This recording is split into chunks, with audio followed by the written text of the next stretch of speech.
Joining us now is OjyOkpe, with stories trending around the world.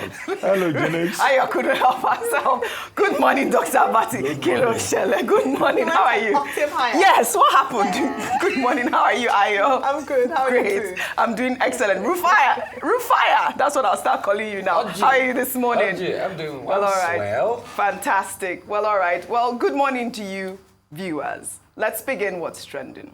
On Wednesday, President Bola Ahmed Tinubu departed Abuja for the United Kingdom to commence a 2-week vacation, eliciting a flurry of reactions. The special advisor to the president on information and strategy, Bayo Onanuga, in a statement said the vacation is part of the president's annual leave, adding that the president will use the 2 weeks as a working vacation and a retreat to reflect on his administration's economic reforms. Well, all right, let's take some reactions really quickly. Well, this is from Omoyele Showore. He wrote, Tinubu is set to depart Nigeria today on annual leave. Is there nowhere inside Nigeria to spend an annual leave? How often should a person go on annual leave in a year? Is it not funny that a person who barely works goes to an annual leave? That was quite the tweet, I mean. Then another person wrote, fuel is 1,200 naira per liter. FX is 1,690 to $1. Local rice is 108,000 naira. Inflation is above 50%. Despite different crises, the president believes that traveling to the United Kingdom rather than whispering palms in Badagry is the finest way to enjoy a vacation.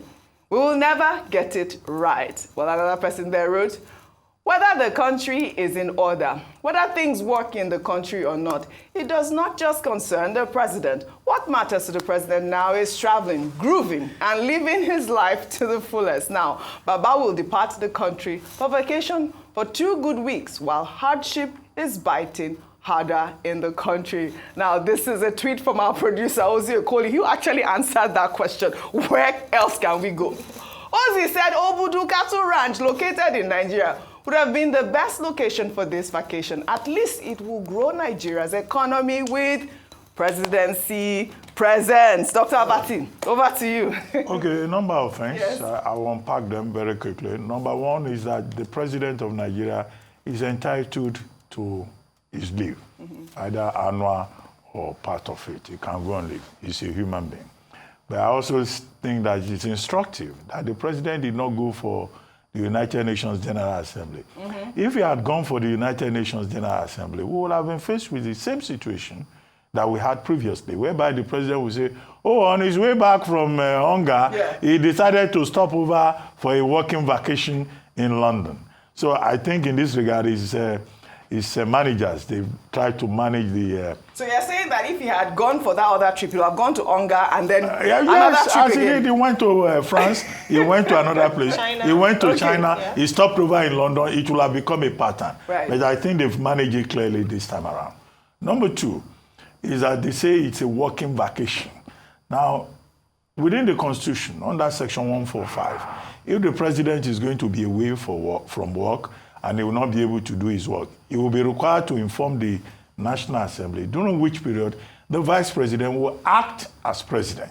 But they've avoided that by saying it's a working vacation. So the president now in London or Birmingham or Liverpool will say he will still be working as president of Nigeria. So that also has been taken care of. Section 5 gives him the powers to delegate authority as he wishes. Number 3, some people have suggested that he should have gone to Budukatu Ranch or go to Whispering Palms. Well, if you are president of Nigeria, will you go to Budukatu Ranch or go to Whispering Palms or go to Yankari Game Reserve? Yes. If you go to those places, will you collect Esther code? Esther code will not come out of... the president... Esther code will not come out of it. He's speaking. It's an alumnus. Esther code will not come out, Right. even for the managers that yes. have to attend to the president. But talking seriously, Obudu Cattle Ranch was one of the legacies of Governor Donald Duke, as he then was. At that time, the place was properly managed. Governor Duke also left behind as part of his legacy Tinapa, you know, which was supposed to be, you know, a major attraction in our country, as people of that part of the country used to refer to it when I was there, you know. But go and check Tinapa today. Go and check Ubudukatu Ranch today. Even animals will not be able to stay at Ubudukatu Ranch because those legacies have been mismanaged. Right. So the people who are mentioning Ubudukatu Ranch, Yankari Game Reserve, they should know that those things are not as they used to be. Okay. And in any case, the president has the prerogative to go and have his vacation wherever he likes. All right. If you like, he can go to Maldives. He can go to he can go to any country of the world. Okay. You know, people are insisting on that idea of working leave. What is a working leave? And then the statement they're saying he's going on a retreat to reflect, to think. Okay, there's a lot to think about. But you know, the president is not the only one that takes this sort of working leave. We also have the Senate. What is the meaning of that 2-month recess? We pay these people for them to take 2 months vacation. Have you been on vacation lately? You haven't? I have not been. Can I advocate for you? What recess? 2 months? I mean, what is happening here? We're paying them. I've not been. Yeah, go on. You know why he has to go on retreat? So that he will not surrender. You remember Oh, the no film? retreat, No retreat, no surrender. And President Tinubu, your plane is very big. Bro. I love the plane and too. just imagine, maybe one of these days, you just come here, we enter there and say, I don't want to spy inside the plane. Would enjoy you. No, but real quickly and seriously, we like to copy things from other parts of the world. Yes. And say Nigeria leader, we should be a world leader. When have you heard the American president go to UK for holiday?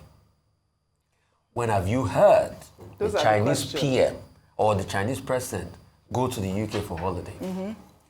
The Pope has a holiday home, I think it's called Castelio Gandolfo or something. When have you heard other world leaders? When have you heard, apart from, yes, UK Prime Minister Boris Johnson goes to do, and their president goes to do their holidays abroad, but other major countries, you hear them. And it is also a boost to the tourism. I cited something earlier, and I talked about Tafawa Balewa. Some people are saying, oh, Tafawa Balewa is too high zone and all that. But I will never forget the picture of when the foreign journalist was looking for Tafawa Balewa and he was on holidays, and he was seen eating sugarcane in his village with his son. That picture is still there at Memorial. All we are just saying is, we can, those Obudukatu and Devasa is not in good condition. We can make them in good condition and also have it sound like a presidential resort. Yeah. You know, where he can come, think, and do a retreat and all. That's supposed to be A the retreat, idea. that's in fact, those places were built to Yes. spec in such a way that those people were presidential. But what happened to them? Secondly, I think the spate of too much holidays by the president, at the time the country is suffering, the country is faced by a war of hunger and all of that. Even when the president is serving, we hardly see him in a lot of public functions. And that was what Showore was making that point. Most of the duties are mostly delegated to the vice president. We only see him on special occasions. And quick to go on holiday. The last time, that's how he told us he was going to London, and we saw him coming out of Lingo Ward of St. Elizabeth Hospital. We took the story here. And we took the story here. So he should do more to be able to meet us halfway. We're not saying he doesn't have entitlement to his leave or holiday and all of that. But also, you should be the number one citizen to be able to boost our own internal tourism here. I love that point. That's what we're saying. I love that point. Well, I hope that the president gets enough rest, since they said he's going on a retreat, and he'll be back refreshed to revamp our economy. Well, in another development, the chairman of Nigerians Diaspora Commission, Abike Dabiri Erewa, has reacted to a viral video showing some women locked up in prison, appealing to the federal government to come to their aid. They claimed that they have been locked up for years without justice. Let's take a look at that video before we take Abike's reaction. I've been here for 2 years and how many months now? Now, prison, Bola farm, I beg for Mali, I beg government, I beg. I need freedom. I need freedom, I beg, oh God. Igbo become Njaha Chineke na you na ụmụ nwa Ebonyi. I no go about 2 years and I want to close it and I come na court, nothing. I use God beg on a man and help on people. You know, feel that year. Some day 5 years, some way they just 10 years, then they here. I beg men and help, we need freedom.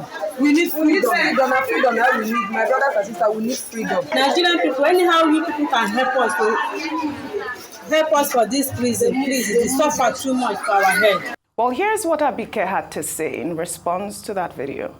Now, some time ago, the Chief of Defense Staff actually helped us to bring back some girls, almost about 40, in a C-130. We have identified some of those girls as some of those girls that were brought back that time. And they found themselves back in Mali. It's shocking. So in as much as President Bola Ahmed Tinubu has instructed that anywhere Nigerians are stranded, we have to ensure that they are back. It's also wrong to commit crime and criminality. So the Office of the National Security Advisor is in charge of the multi-agency team on evacuations. And the Office of the NSA has been bringing back, people, those who committed crime, finished serving their sentences, those deported, those stranded, they've been coming back. So we want to appeal that, we need to obey laws of other countries.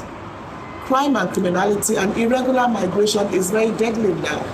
And as much as the mission in Mali is working on trying to see as many people as they can be brought back, please, for all of you bloggers, influencers, help us to appeal to Nigerians that, where you're running to is even worse than where you're running away from. Well, I think we know that adage, right? Is it the grass is greener, looks greener on the other side? But I mean, Abike here has responded, and it's good that I think this is not the only statement that was released. I believe NIDCOM released a statement when the video came out. But she made some point here, which is the fact that some of those girls that were seen in that video, they had actually evacuated them from Mali and they went back. So what really is going on here? What is in Mali? But let me first in Mali. Let me first of all commend Honorable Abike Dabiri. I say that because she's quite responsive. Whether you like her response or not is another discussion. But usually when she's tagged or when issues around this for Nigerians in diaspora come up,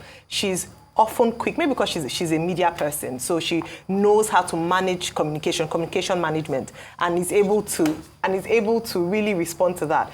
But the limit of the extent of the response, some people might say it's not sufficient. What I would say is that yes, we have to first of all investigate why are people running away. Japa syndrome has become one of the most used words in the recent 1 or 2 years in Nigeria because a lot of people just want to escape and move away. She made a salient point at the end that we must also educate people, and I think I've seen a few people talk about their experiences when they move abroad. That it's not always very beautiful.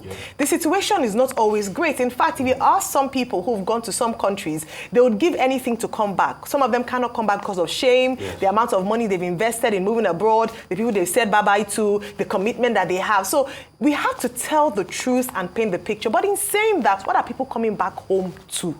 If we're saying people should come back, don't move away, then make the country a place or a safe enough place that people want to stay. Nigerians want to stay back home. The reason why people still try to connect with their homeland is because no matter where you go to, you're a first citizen here in Nigeria, and people want to, be home, build at home, and be the best version of themselves at home. What we're appealing to the government, and that's what we do every day, is make Nigeria prosperous enough that people want to come back and invest. So I feel sorry for those women, but like she said, a very good point around when you go abroad, conduct yourselves well. Yes. But very important, let Nigeria be a place where Nigerians want to stay back at home. People don't want to jackpot. They want to be in Nigeria, but the place is not conducive. Valid points. But I think the main point that has to be stressed is that Nigerians should know that when they go to other people's country, they are bound to obey the laws of that country. Yes. Because in this video, Mrs. Abike Dabiri Erewa kept talking about stay away from crime and criminality. And she made that point also when we had issues with, is it the UAE and the Emirates? And Nigerians were saying, oh, they've denied us visas. And she was saying, look, anywhere you are, just behave well. Number two is the point that she made about the Office of the National Security Advisor, coordinating the evacuation of Nigerians that may be in distress anywhere in the world, following the directive that has been given by President Tinubu. That's a very good point. Nigeria must always look out for its citizens, wherever they are. It's called citizens diplomacy. Number 3 point, with regard to this citizens diplomacy, many of our compatriots are stranded now in Lebanon. And there is an emerging regional war in the Middle East. I know that Mrs. Erewa's agency has already issued a statement advising people who are in Lebanon to quickly look for a safe exit while commercial flights are still in operation. Yeah. I hope Nigerians will heed that advice because many Nigerians, they will wait till the situation gets out of hand and they will come back and be saying, Nigeria, come and rescue us. Nigeria, come and rescue us. That's it. This time around, you have been warned. If you are in Lebanon or anywhere in the Middle East, move quickly. Don't come and be saying, Mr. Leon Yema of Air Peace should come and help us. After all, he helped people in South Africa. You have been warned. Get out of the war zone. Well said, Dr. Abati. I hope they listen to you. Well, in the same vein, the Lagos State Police Command has denied allegations that male and female suspects were held together in a cell at the Maroko Police Station.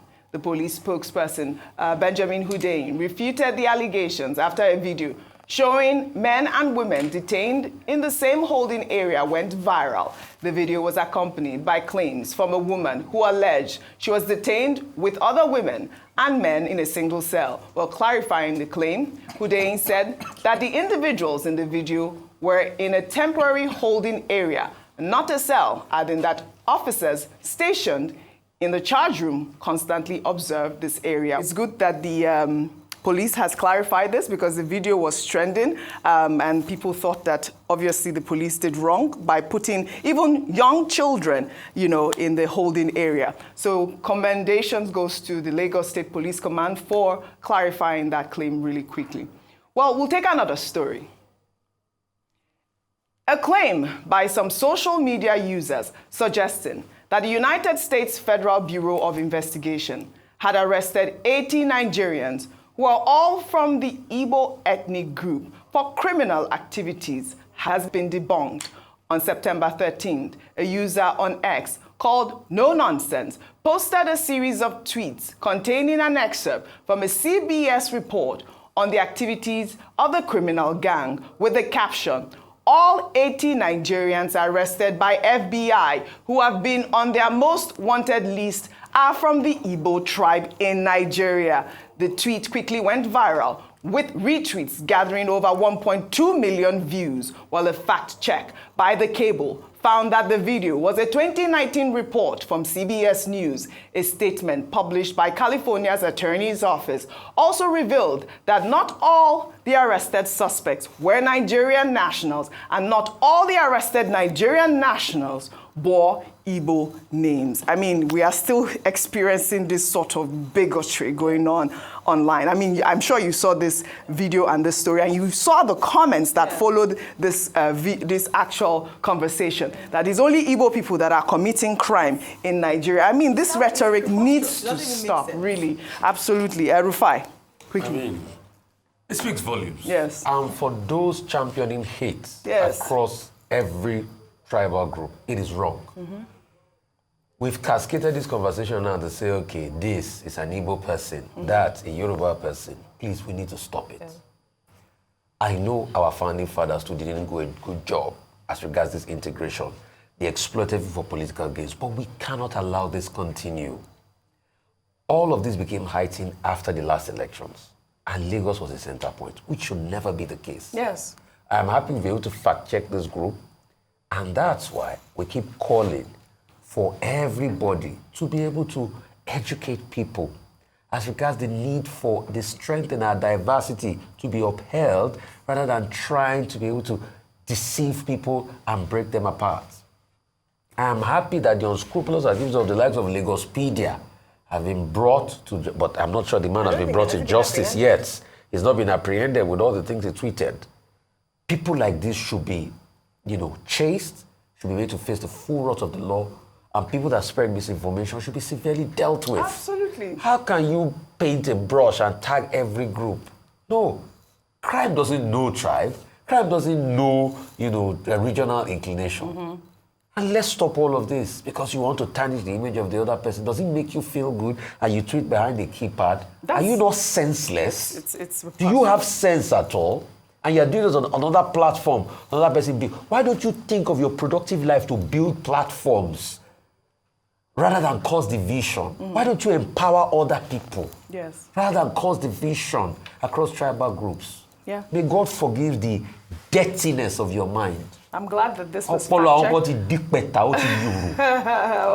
to the cable. I believe this is the second time we're taking a report from them, and they've done a pretty good job in putting an end to this story. Let's head over to the United Kingdom. I'd like for you to discuss this, Ayo. I know, Rufai, you also want to touch on this, where a Nigerian British politician, Kemi Badenoch, has been trending online for reportedly for referring to migrant car workers as bottom wipers, well, in the statement expressing her desire for the United Kingdom to be great for her and her children. Let's take a look. The world is a different place. People have mobile phones now. They have GPS. You are able to have your feet in this country and your head and your heart elsewhere. That doesn't make sense, to have old laws in a new era. We need to keep adapting and updating our migration policy. And I want this country to be great for my children as well. We need to control it. We need to make sure that we are thinking about the next generation, not just who's going to wipe bottoms for us today. That's not good enough. Okay. I don't know if I say that's useless. Let's give Ayo our own Kemi Badenoch. Yes. I don't know if she wants to be referred to as that because she's tried to distance herself. Yeah. But well, the people said that it was quite it was misunderstood, but it's just that phrase word that it was. I would call it careless speech. Yeah. There's dignity in labor, and if there's anywhere this is respected, it's in the United Kingdom. No matter the kind of job that you do. In fact, care workers have one of the most noble jobs of all because they have to look after very vulnerable people in the United Kingdom. And the care industry in the UK is even looking for more people to support because usually they're looked down on, people discriminate, and people see them as just doing jobs that many people would not want to do. So in her drive or in her campaign to be the new leader of the Conservative Party, and by the way, she's doing very well, it's almost as if she's on a journey to self-sabotage with some of the gaffes she's made in recent times and the words she's used to describe certain sensitive things. Yes. She's come very hard on immigration. As we've seen, a lot of people who migrated themselves. She was born in Wimbledon in the United Kingdom, but moved to Nigeria at a very young age and went to primary and secondary school in Nigeria before going back to the UK at the age of 16. So she's also, her parents as well, her father and her mother, who've lived in the UK for a long time, are beneficiaries of being migrants to the UK. So it's always rich or perhaps hypocritical when someone who is a second-generation migrant herself is going hard against migration and its policies. I think it's just a rhetoric to make her more popular because that's what the UK, the people of the UK want to hear, the Conservative supporters want to hear, but I think she has to thread carefully. She's very well on her way to being the first black female leader of the Conservative Party, but let her not spoil her good work by these careless statements. She's not on her way to play, though. She's not. She's a top contender. She's a top contender. Go contest. Okay, Dr. Abati, have No, go ahead. No. Robert Jenrick and James Cleverly, they are top ahead of her. And Tom Tugendhat, so she's not on her way. I just think she's been an Uncle Tom. Uncle Tom. Yes, and with every other... We were talking about identity crisis the other day. Yeah. It's not only her. The likes of Priti Patel has played this card. Suella Braverman too has played that card. In France, Eric Zemmour played that card when he's originally Algerian. I will read something from LBC, where somebody was speaking the other day and I said, Kemi Badenoch is pandering largely to the wide audience. That says a caller after the business secretary comments. And Kemi Badenoch also went ahead to say, okay, Business Secretary Kemi Badenoch says, nowhere is better than Britain to be black. In Rofufubalau, real lie. You see, in the bid, I know Kemi's game. Yeah. Hard right conservatism on the right, which talks a lot about immigration and everything. But you see, Kemi, please come back to your identity because to those people, you will never be as British as you want to think you are. Okay. They will still see a Robert Jenrick more hardline on immigration than you because you know what, you're not fair-skinned. All right. So the moment you understand that and you stop putting your people on the bus, because you are saying it in the context of, okay, yes, so that you don't only see people as bottom wipers and everything and all of that. How about you flip the narrative, Kemi? I know it's a narrative you're trying to, how about you flip the narrative and say, a lot of these immigrants who are medical doctors, a lot of these immigrants who are top, which are fathers, and they are top earners in the NHS, they are building the society and all of that. All right. Kemi, dear. Dr. Uncle Tom, when, black people try to behave, they want to be white, by all means, and even be whiter than The Whites. And the famous book on that is Uncle Tom's Cabin by Harriet Beecher. But, okay, you may be right in saying she wants to be more white than the white people, even when, you know, she's an immigrant. And she attended international school, Lagos, you know, up to the age of 16 or so, before she will return to London, where she was born. But this is in the context of the, you know, Conservative Party conference. The Tories, they are having their party conference in Birmingham for the first time in 15 years. And the major issue on the agenda, they've been talking about electoral reform. There is also a leadership contest. Kemi Badenoch is interested, Robert Jenrick is interested, James Cleverly, and Tom Tugendhat. Now, our campaign team says, this period, the opposition, the people who are contesting with her, they are over-amplifying everything that she says. For example, when she said, oh, maternity pay is too excessive, people should take personal responsibility, that became a big problem earlier in the week. And then the same week, another issue has come up now, referring to our own people and other immigrants, you know, as whatever. I don't want to repeat that on indecent company. But however, there's a rise of the far right in Europe, whether it's in Austria or it's in Italy.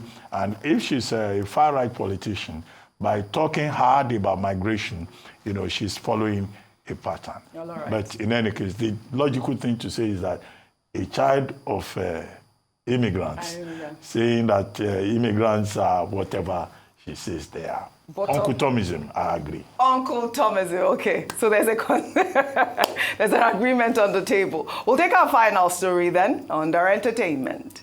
Afrofusion artist Burna Boy has been announced as the most streamed Nigerian artist on Apple Music. The music streaming platform made the announcement in a statement to celebrate Nigeria's independence with the theme, Oshe Naija. Apple Music lauded Nigeria's vibrant musical scene, saying that it is made up of a host of diverse cultural threads, each of which contributes to the country's rich tapestry of community, art, and expression. Additionally, Made in Lagos, the 2020 project by Wizkid, emerged the most streamed Nigerian album, while Rema's Calm Down remix featuring Selena Gomez emerged the most streamed Nigerian song of all time. Baby, calm down, calm down.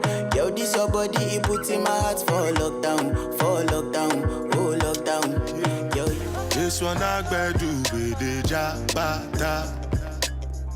Me, I no get time, I did da. Dada cover my face, calling me la ba down. Biggie man, we know they wear abada. Nigeria to the world. Congratulations to all the artists. Afrobeats, Afrofusion is making waves. Well, all right. Well, that's all I have for you on What's Trending today. We'll take a short break now. When we return, we'll bring you an inspiring report of a tricycle rider who gave back to his community in celebration of Nigeria's Independence Day. Stay with us.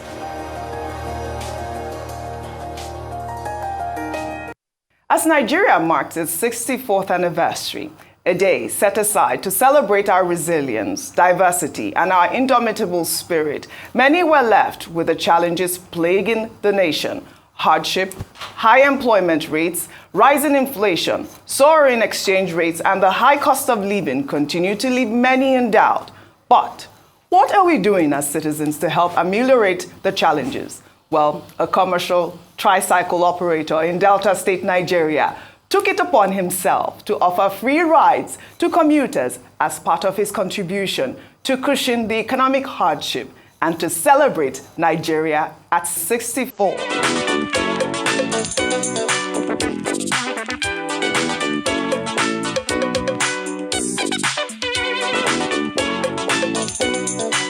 Why do you choose to make this tricycle free of charge today? Okay.